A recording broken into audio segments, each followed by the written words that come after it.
Most religious conversations eventually land here. Heaven or hell, salvation or damnation, reward or punishment.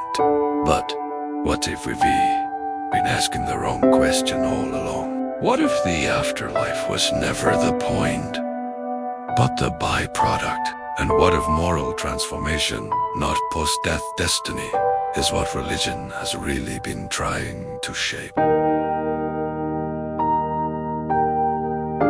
Many people assume religion exists primarily to answer one question: what happens after we die? From that assumption follows a whole structure: rules to obey, beliefs to affirm, consequences to fear or hope for. Morality becomes transactional. Be good now, get rewarded later. But this raises a troubling possibility. If morality only matters because of the afterlife, what kind of morality is that? When we compare major religions, very different ones, we notice something odd. They argue endlessly about God, the soul, judgment, the afterlife. But they agree remarkably well on what a transformed human life looks like.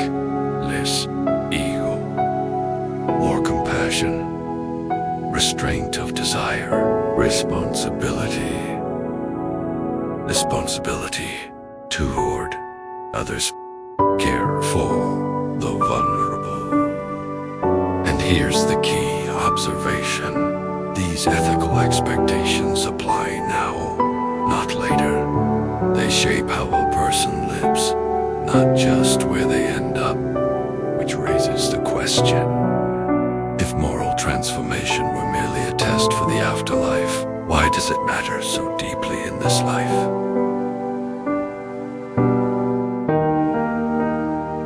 Let's separate the two ideas clearly. Model 1, afterlife-centered religion. The world is a proving ground. Morality is a requirement. The real payoff comes later. In this model, ethics are instrumental. Fear and reward dominate motivation. Moral failure is primarily legal guilt. Model 2, transformations, religion. The world is a training ground. Morality reshapes the self. The reward is becoming a different kind of person. In this model, ethics are formative.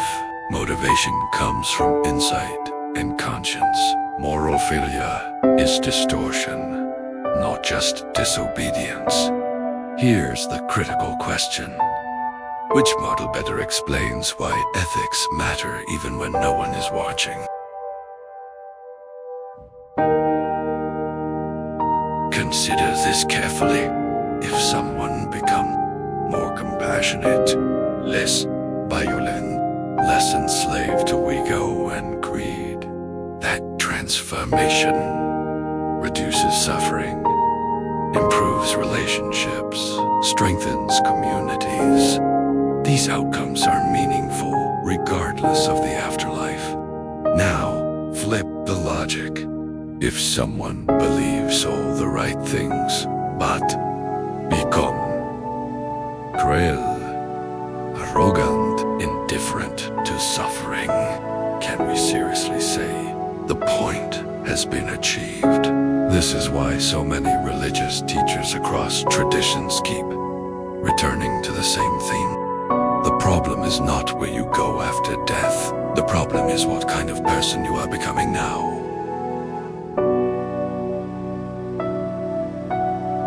This doesn't require rejecting the afterlife. It requires reframing it. Instead of morality equaling reward, think moral transformation equals continuity. If an afterlife exists, it would make sense that it reflects what a person has become. not just what they claim to believe.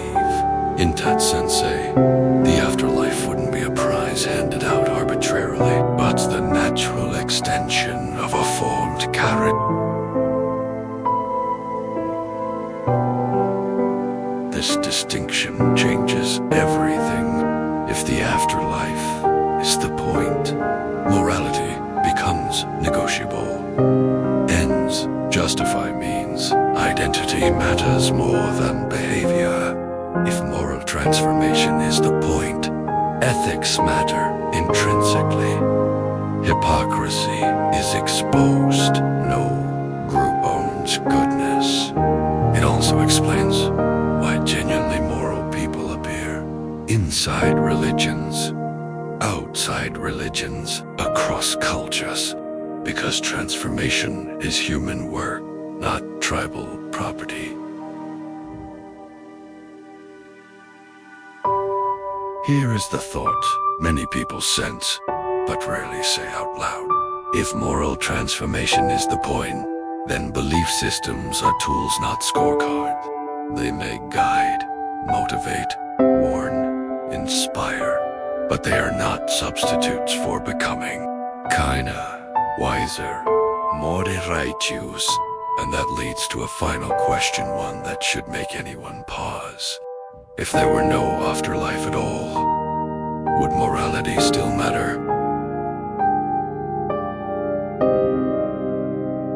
Perhaps the afterlife was never meant to scare us into goodness. Perhaps it was meant to remind us that who we become matters deeply, permanently, and beyond convenience. So instead of asking, "Where will I go when I die?" a better question might be, "What am I becoming while I live?" That question requires no threats, no promises, just honesty. And it may be the most religious question of all.